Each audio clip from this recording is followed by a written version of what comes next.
Welcome to Drinks in the Library, the only library where drinks aren't just allowed, they are required. I'm your librarian host, Gigi Howard, and each episode I'll be interviewing a guest about a much-loved book that we will be pairing with a drink for you to enjoy along with us or consider for your next book club meetup. As always, stay curious and support your local library.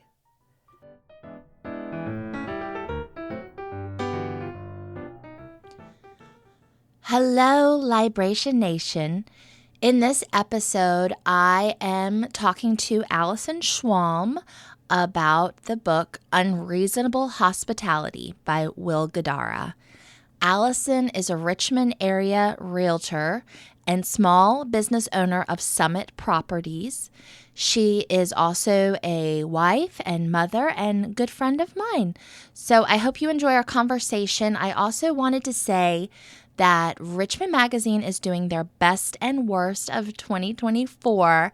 And if you are so inclined, I would love it if you would go and vote for Drinks in the Library as Best Podcast. And while you're there, they also have Best Entrepreneur. And I think Allison would be a great vote for that. So just a little plug. I hope you enjoy the show. And you and I haven't caught up in a while, so I feel like we're just like catching up a little bit. But I do want to introduce you. Sure. Okay, so your name is Allison Schwalm. It is. You are my friend and neighbor. Yes.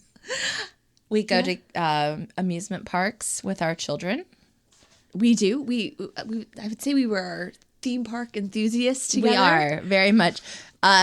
For me, the theme park enthusiasm is child-driven. Were you a theme park enthusiast before? I don't know if we ever talked about this.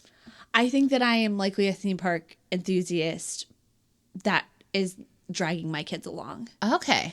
Yeah. Yeah. Have always really loved the amusement park scene. Mm-hmm. I don't know what that says about me. I might have to like dig into that a little bit. But yeah, and now I feel like equal sort of parts, and there are days where I'm like, no, let's not do that, and they are more enthusiastic. But okay, well, it's been a fun journey for me because I hadn't gone in a long time, and then so your son and my daughter are in the same grade in the same school, and we live in the same neighborhood. So, when my daughter Annabelle started getting really into it, I was like, oh, okay. But I've loved it. Like I can do a roller coaster. Right. It has been fun too to watch.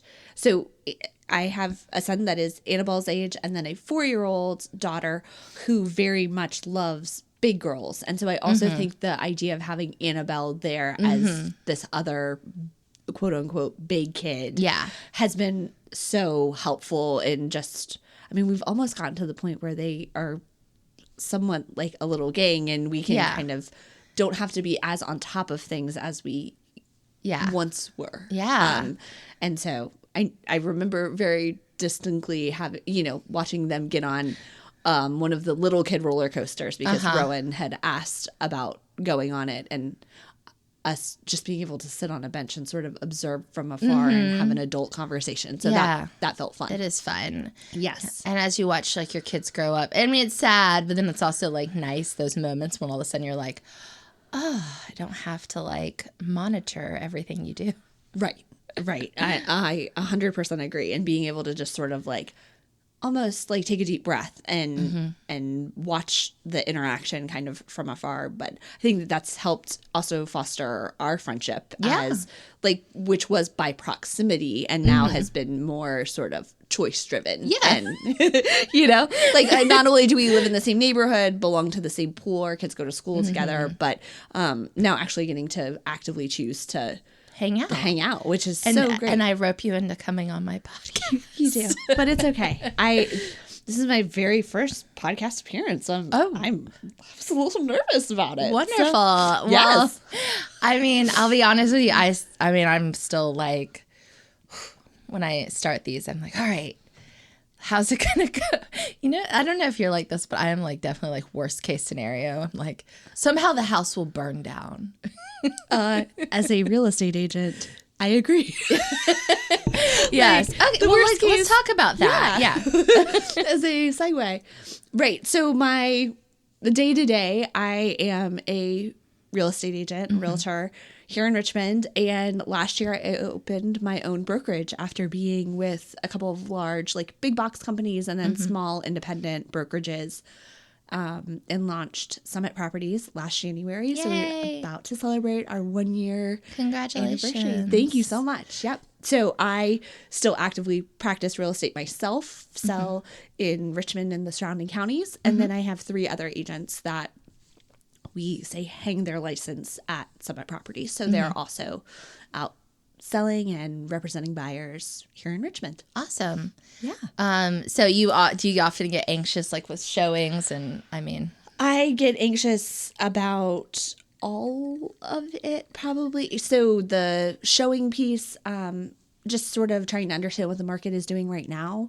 And then throughout the transaction, just there's some pieces that probably give me more anxiety than, for example, tomorrow I have a home inspection and I'm going, okay, what does the deadline look like for getting all of the things in case we haven't had the home inspection yet, but in case something happens, right? So just trying to be, look to the future, but of what's going to happen in the transaction, but also trying to manage a little bit of my own anxiety of just somebody who is like I said, a little bit of a naturally anxious person. Well, you do it well. So Well, thank you. That's good. I try, and the key is to not let them see you sweat, right? And to be, one of the things that was really important to me in starting my own brokerage was like the buying and selling process can be really, really difficult. And it's often a process that's fueled by emotion. Obviously it's very money centric, but people have a lot of feelings about the whole thing. Sometimes they're selling the house that they grew up in. Sometimes they're selling the house that they bought with their, spouse that is no longer their spouse, or the place that they raised their kids. And there's a lot of emotion tied to it. And so my goal and sort of where the Summit piece came from was I've always been obsessed with Mount Everest and like the idea of climbing. I myself am not a climber. Are you going to climb?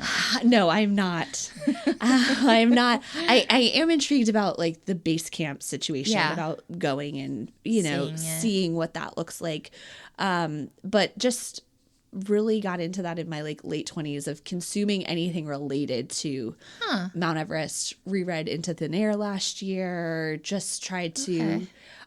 It's one of those things that seems like so out of touch, like so big and momentous, but really like you can be the best climber in the world, but if you don't have the guide, the indigenous like Sherpas working with you and sort of laying the lines for the climb and really understanding that, like, it's really hard to be successful. Yeah. And so my goal sort of in the real estate process is to be the guide, is to like, I can't climb it for you. Like if you don't have the money, if you don't want it as bad as I want it, like I can't do it for you, but I have done it before.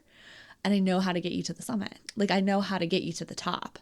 And so that has been just such a, we talk about guiding principles in your life, like the idea of like, be the guide, inform your people along the way, inform the process, provide education.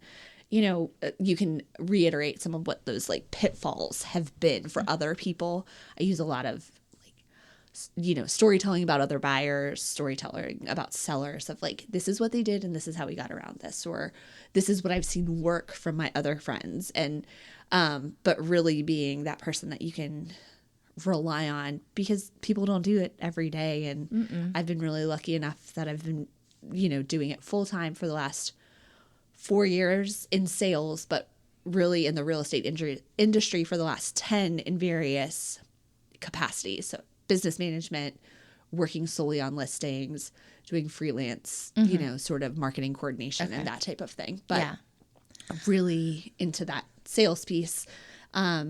and just feel really lucky to be able to, that people trust me to help them through the process. Well, I had never heard I know of Summit Properties and that was your company, but you never told me the whole story. So thank you for sharing that today. No problem. You're welcome. All right, so we're going to get to the book, but I do want to talk about the drink. So what did you choose to pair with this book? So I chose a Paloma. I have gotten into tequila recently, but I think like a lot of people am doing dry January. Right. Just the holidays, Thanksgiving to Christmas. It's a lot. It was a lot.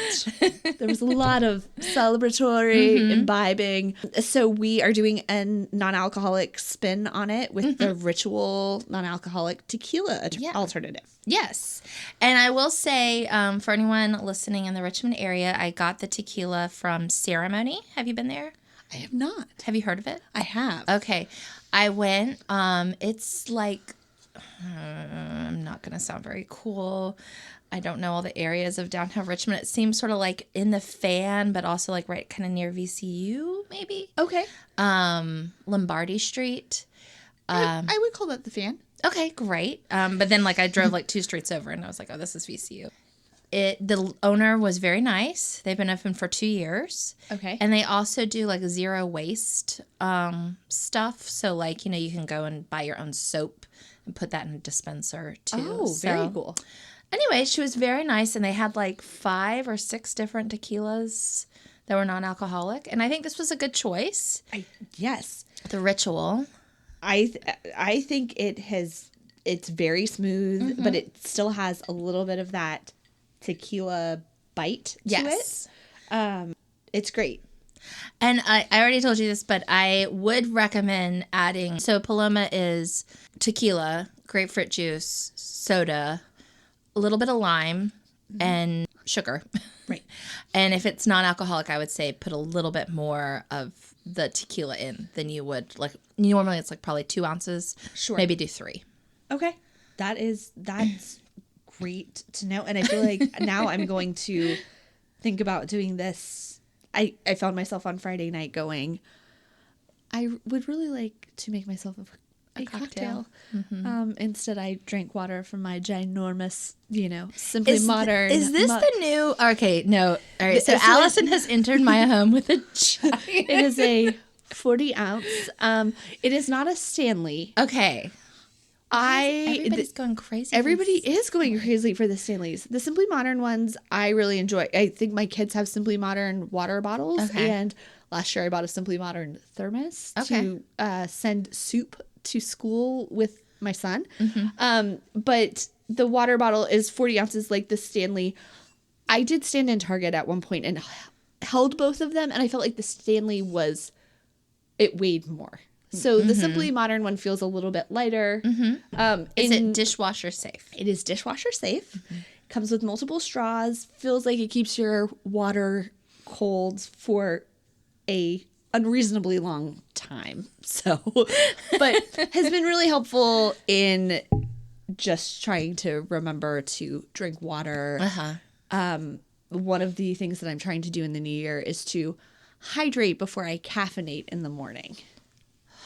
So just, even if it's just a couple of sips of water, it doesn't have to be the whole thing, but I'm also a person that immediately goes to coffee.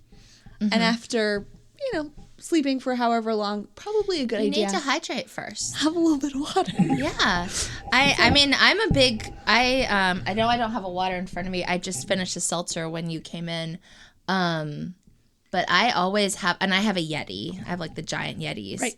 And I always joke, if I ever come to your home and I don't have my Yeti with me, an alien has taken over my body. Like, just... Now I'm going to be, like, watching you like a hawk the next time I see it. Like, it's always... it's either with me or it's in the car. In the car. Yeah. Okay. Yeah. And I've really been carrying this one enough that I got a second one. Oh. Somebody gifted it. I got one from a family member for Christmas, and so now I have 2. So when this one is in the dishwasher, I'm good to go. Yeah. But well, it's very nice. Okay, Now, drum roll. All right, so we're going to talk about, what book did you want to talk about today? So I brought Unreasonable Hospitality by Will Guidara. And I read this book last year, and I would say it was the best book I read in 2023. I had been recommended it by my sister, who works in the hospitality industry, is in restaurant management. And she just said, you will love the storytelling in this book and the way that it applies to just everyday life. I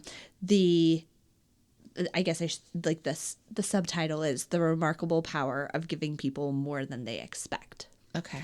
And so I figured a lot of people aren't familiar with Will Guidara, and he is, if you, there was a show on HBO Max that premiered last January, The Big Brunch. Okay. And he was one of the judges on that, and that just has a little bit more of a tie to the Richmond area because the winner of The Big Brunch is local to Richmond, and Daniel Harthausen, I'm probably mispronouncing his name, but he is opening a restaurant called Young Mother next to the Jasper in Carytown. Oh. And so Will is one of the judges, and he sort of rose to fame, and what a lot of the book is about is his management role at 11 Madison Park, which is in New York City, received Michelin stars, was on kind of the world's best list. And he is married to Christina Tosi, who is the founder of Milk Bar. And so Also hot. Yeah. Like what a power couple. But I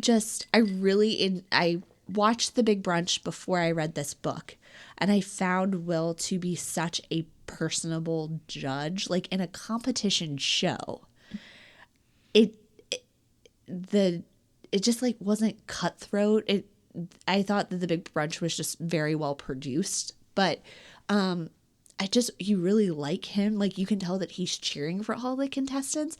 And I was like, oh man. And so then when the book kind of came across, my sister had recommended it to me. I was like, oh, I ended up downloading it on Audible, which is how I consume most of the books that I quote unquote read/listen to, just because I'm in my car so much because of work. Yeah, and just so you know, I am like a huge audiobook proponent. As a librarian, I always get frustrated. Occasionally people will say negative things about audiobooks, and I'm always like, listen, you got to take in story, like your brain still processes it. It's not like it is two different things, but I'm a big supporter of it. How do you prefer people talk about audiobooks? Like, do you like when they say that I read this? Yeah, say read. Okay. Okay. It's Or fine with do you me. say listen to or I say they... potato. Okay. Okay. I feel like you're the expert on the book piece, so I'm taking that. Yeah, just say you read it. Who cares? Okay. Well, so anyways, read Unreasonable Hospitality. Will also narrates the book, and I just think, again, the storytelling is superb. So I just found myself like anytime I got in the car, and then it like became my whole personality for a little bit, where I had then recommended it to a book club that I'm in, like even though I had already read it again as part of the book club, and then find myself just talking about it like even today, not in the context of this podcast, but just with my own family. We constantly like refer to this book in different ways. And so then my dad read it, my husband's listened to it. And so it's just become this thing now that, it's almost vernacular in our house about stuff from Unreasonable Hospitality. So your sister recommended it. My sister recommended it. And what pulled you in? I just, it's one of those that, like, honestly, from minute one in the book, it just kind of hops out onto the page. But one of the very first things that I just really resonated with, especially as somebody, and I think probably you understand this too, as someone who works with the public, that and it's highlighted in the book, but it says the human desire to be taken care of never goes away.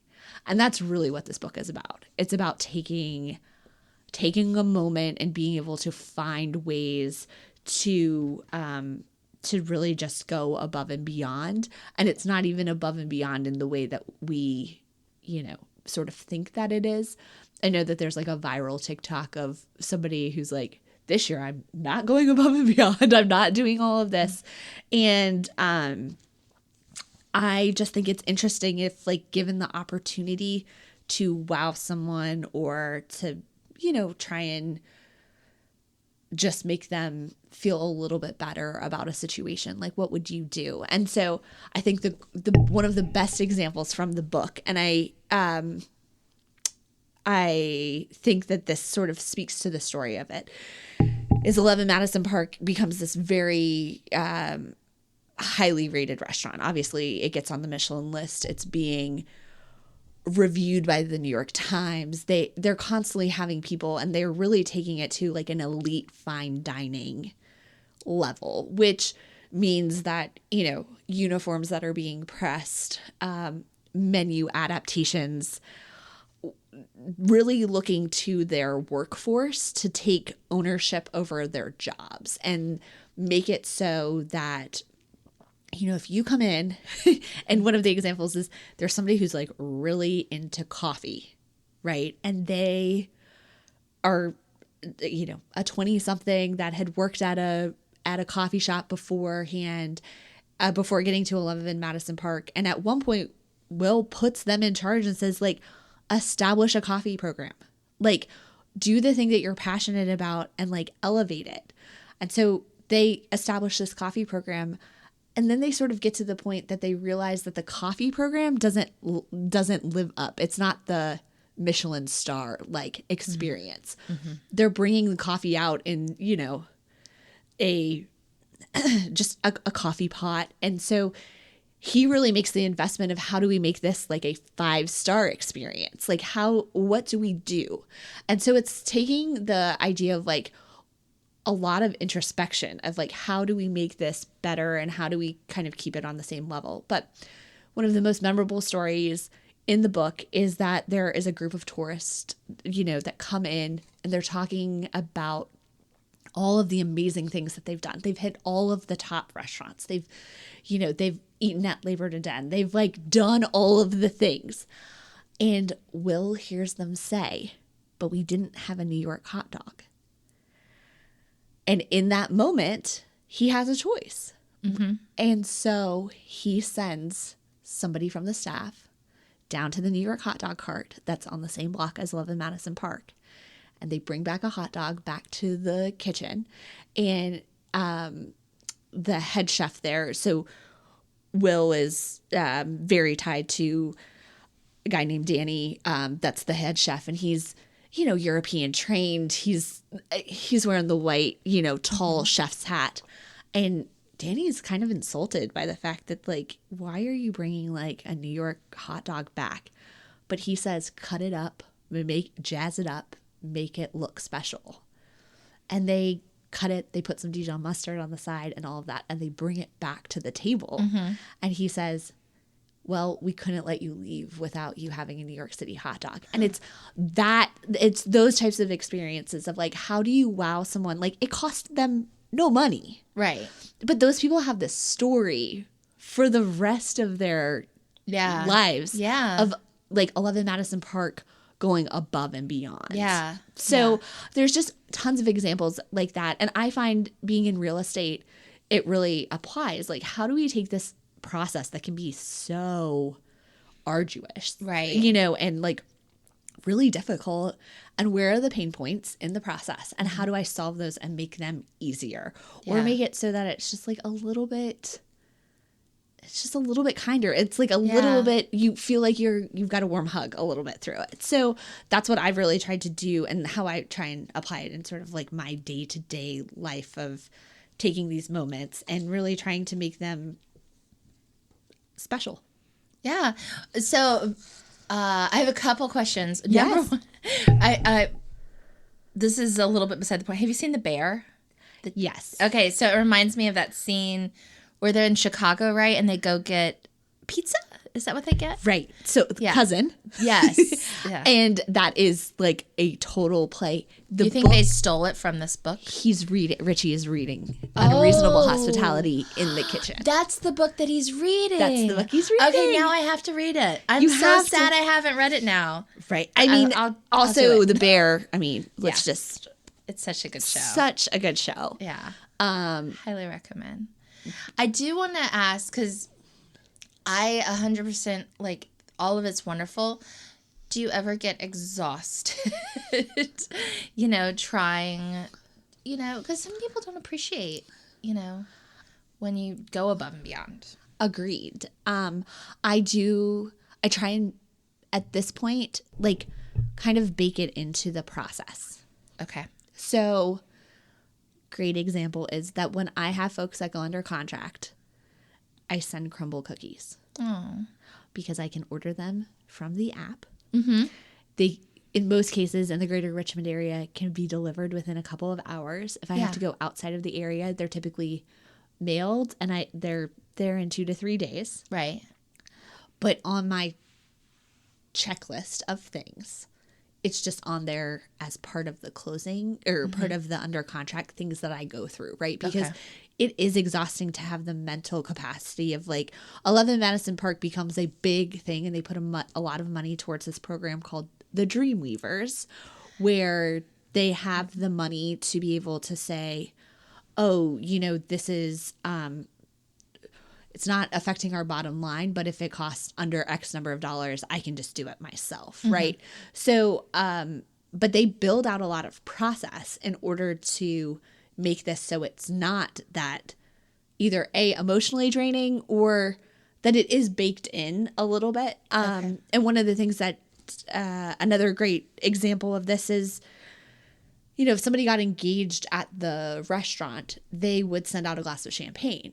Well, they approached Tiffany's and they said, would you be willing to collab with us on champagne flutes so that we could send out the glass of champagne, but we would also send out 2 Tiffany champagne flutes? Because what it also guaranteed Tiffany's was that they were probably going to put a full set on their registry.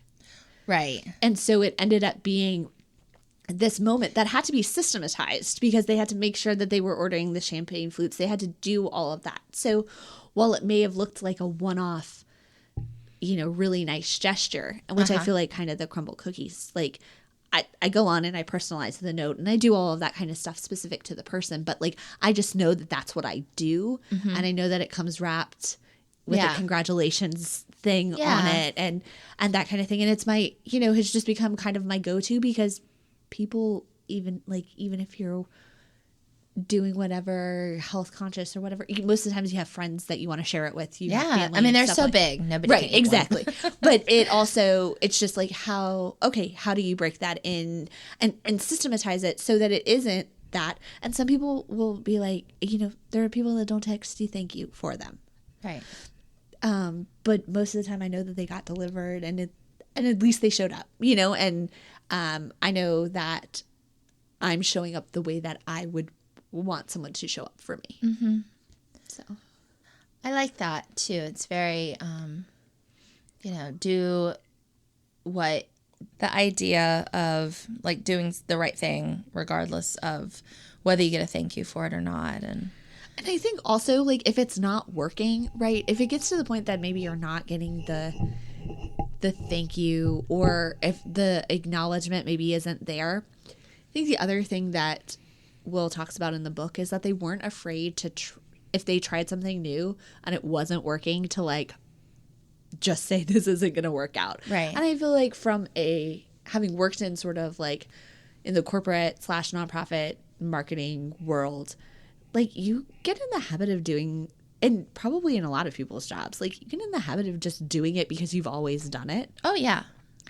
And so the ability to just say, you know what, we're going to try something else and see if this works better. Right. I think is a great, I know it sounds so easy, but it's not. It's not, though. I mean, I work basically for the government, and there's so many processes that are in place. And then I'm like, why are we doing it this way? It doesn't even make sense anymore. And someone's like, oh, we'll get in trouble if we don't do it that way. That's never true. It's never. I always have been like, I figure out, like, is anyone actually going to care if I change this? 9 times out of 10. Right. Everybody's like, oh, you want to do something different? Wonderful. Right. So, yeah. Will talks about that in the book of, like, they realize that during some of their courses of service that they're constantly going in and they're changing linens, they're putting new silverware out, they're doing all of these things, and he counts it up, and it's like an absolutely absurd number of times that the server has interrupted, like, the meal. Like, 50-ish times. 50 times? Because they're putting a new fork. If somebody drops a napkin, they're coming over. They're literally, he says it's to the point that you can't have a full, like, a conversation. And so they go back and they kind of go to the drawing board and say, like, if you're there having this, like, celebratory dinner, you don't want to be interrupted. You want to be, like, enjoying it with your friends and your family. Yeah. Or maybe you're there, like, making business deals. Right. And you definitely don't want to be interrupted because, like, you need a new fork or you need something like that. That's just, it's a standard policy because it is this, like, fine dining establishment. But I just thought, like, hey, this was something that they tried to make work, and then it doesn't, and they go, we're going to do it differently. And I think that that's so true. So, like, at some point, maybe my cookie thing won't work, or maybe I decide that it's not when they go under a contract. My clients, when they go under a contract, maybe it's when we get through home inspection. Like, maybe that's actually when we need cookies, or maybe wine, or something. Depends on how bad the home It inspection depends went. on how it is, but, like, finding the pain point and really kind of catering to that, I think, and being willing to try new things. Yeah, wonderful. So I'm going to ask, and I think I know the answer to this, but so do you read a lot of nonfiction? I do. Yeah. So I'm in a book club that we started meeting about 5 years ago. Okay. And we started solely reading Brene Brown.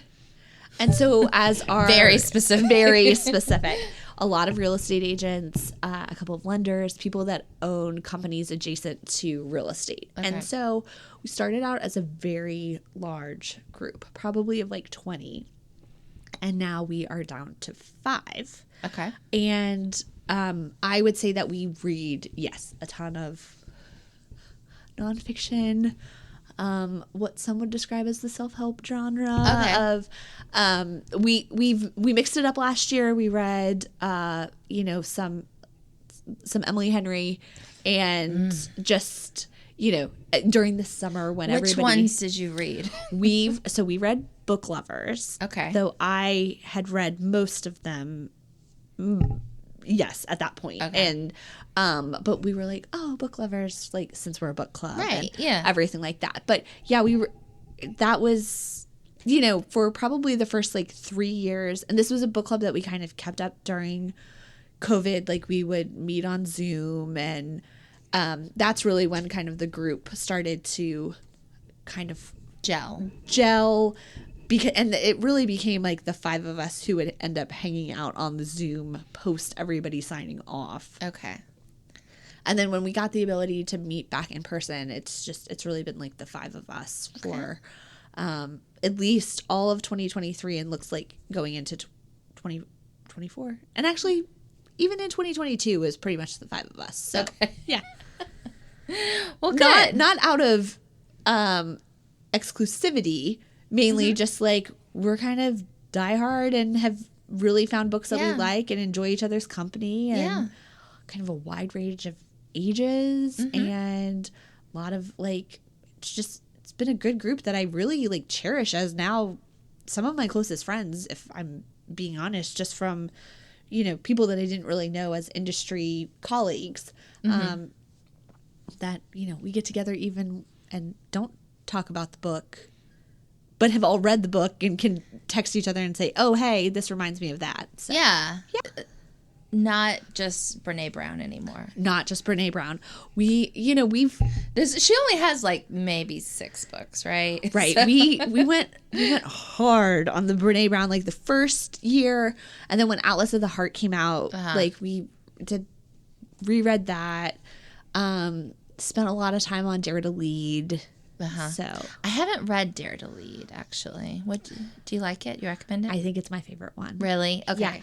I love leadership sort of books, and I would put that just, again, like really great storytelling. She uses a lot of examples of sort of corporate leadership in that, and I find it very easy to relate to, right? Like my mind instantly goes to the stories that she tells in those books in order to be able to tell people about the book, much like Unreasonable Hospitality. Of like, those stories are kind of cemented in my brain, and then it becomes very easy to kind of say, this is the synopsis of the book based on a couple of those stories. So. I have to read it. I did do like the whole Brene Brown, like every time a new book came out, I would read it, and then I just think I lost steam. That's kind of typical for me, though. I'm sort of like a very like into it, and then not, and then I'll come back to it. Okay. What do you find yourself gravitating towards, like nonfiction or fiction? Probably not nonfiction. I mean, like nonfiction. I also enjoy the self-help genre, and I love celebrity memoirs. I haven't read a whole bunch of them, but when I do, I enjoy them. I very much have realized, like, I just have to be in the mood for whatever I'm reading. Okay. Like, I am like halfway done through a nonfiction, Unruly, the history of like British kings and queens, which is sort of like a sarcastic take. I mean, it's not it. It's a joke. He's a comedian, but he also, like, I think has his master's in history. But he's also very British, and so a lot of the jokes, I'm like, I don't know who you're talking. Like, I understand this is a joke, but I don't know who you're talking about. But now I think I want to read like a romance book, and so I sort of just let my emotions guide me. I love that. Into what I'm gonna take. I mean, I'm finding, my goal last year was to try and read 23 books, and because I had been somebody who I only basically read my book club books, and but really found myself kind of floating genre wise last year, and it was great. Like, I hadn't picked up a spicy romance in a while, and it wasn't even really that spicy, but I was like, oh, this is like a whole thing now. But also really love a memoir.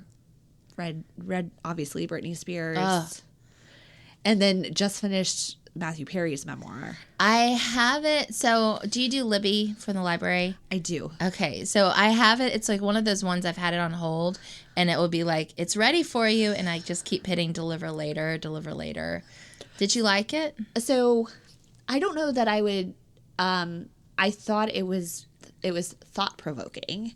I think it's just it feels very heavy right now. That he's just passed away. Yes. Yeah. And it was actually a book that the book club had decided that we were going to read, and then a couple of people have started it and said, like, we just can't do it right now. Like, okay. And I think just it does feel very fresh, and he kind of talks about the defying death's odds so many times that I feel like but I love a celebrity narrated memoir, and he reads his, and so it was nice to also hear Matthew Perry's voice. Yeah. The last question I always ask is, who would you recommend this book to? Sure. I honestly, as I said before, just probably anybody. I do think it has a lot of practical application. Like, my mom, who's not in the service industry at all, is former preschool teacher, helps me with my kids, and is not actively working right now. I still feel like she would Sorry, I was trying, for the listener, I was trying to direct my daughter to close the door.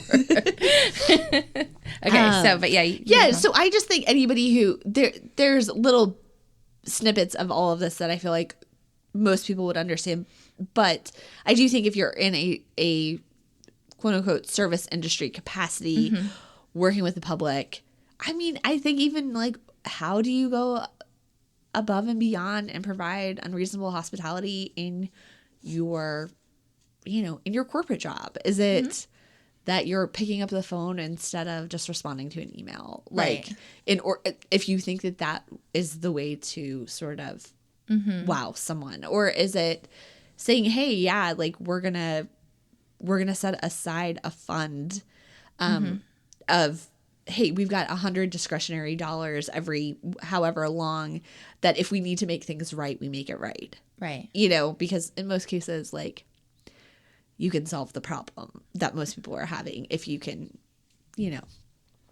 either refund something or comp something or whatever that looks like. For me, is it having the discretionary funds as a business owner, so that if I have to get second opinions or if I have to do any of that for my clients, that they don't have to worry about the financial obligation of that. And like, because of the relationships I have with contractors, that I can go, hey, can you come out and do this? And then they're like, how much do we owe them to come out? And it's like, well, I've worked really hard to establish the relationship. I've got a really good deal. Like, don't worry about it. And because I've got like my little like wow fund, right, that I can kind of pull from in those situations. So I think that there are a lot of people, and I know of a local restaurant group that's kind of what they have on a weekly basis, right? When something gets sent back, how do you comp that? How do you do that? And just like, so I said my sister and I, we talk about this book all the time, and she works in a restaurant, so she probably has more of a real life as it relates to this. But she told me a story this morning, and she said, this happened last night. And I said, okay, like, lay it on me. She gave this book to one of the guys that's the GM at the restaurant. She's relatively new to this restaurant group.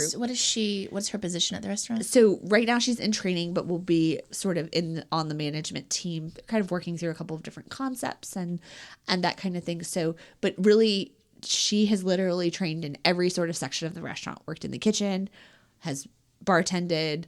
She's been on the floor the last couple of nights at the restaurant. So the restaurant opens at 4:30. She is getting everything set up.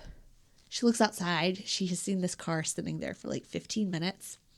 The couple comes in, sits down, and there's just this acknowledgement that they had to kind of like wait while the restaurant got open.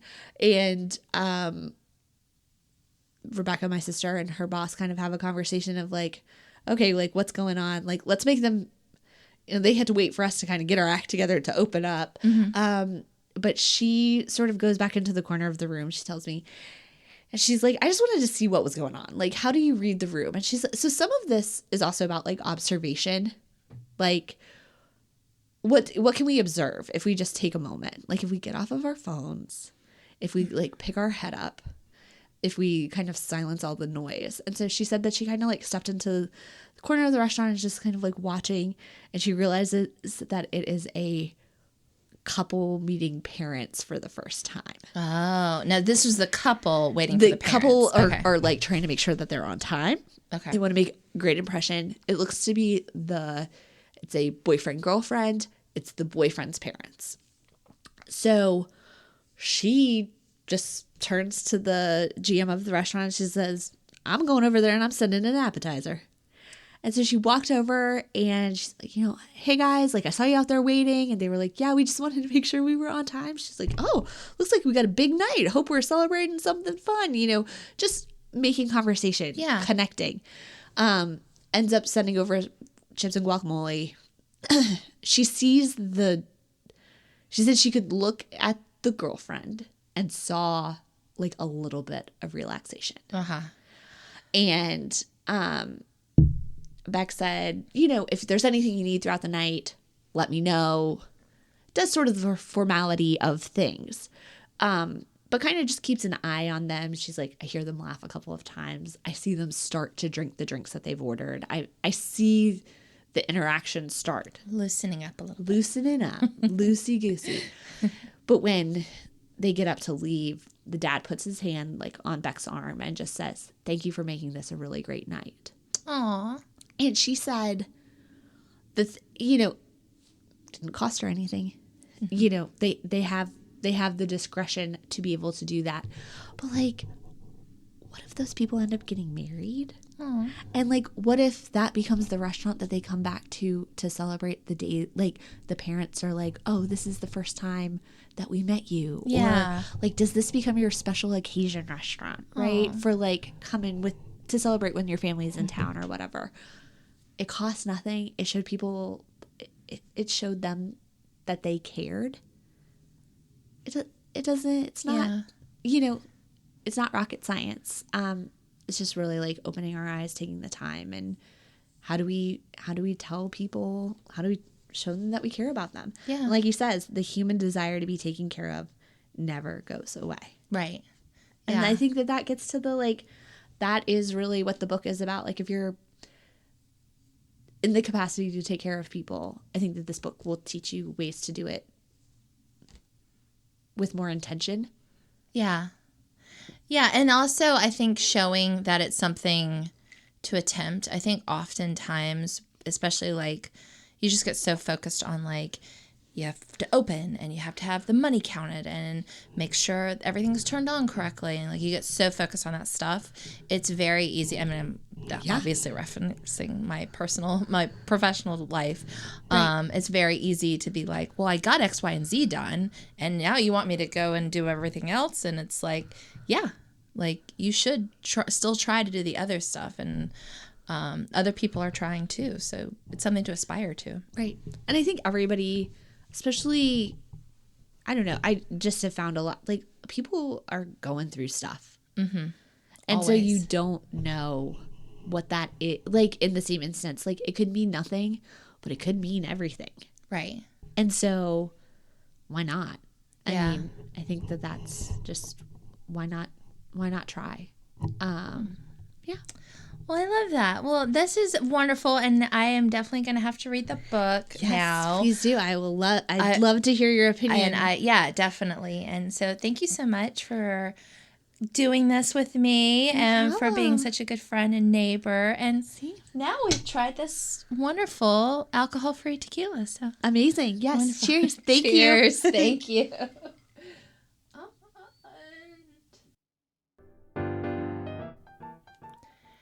Thank you for spending some time with me and my guest for an episode of Drinks in the Library.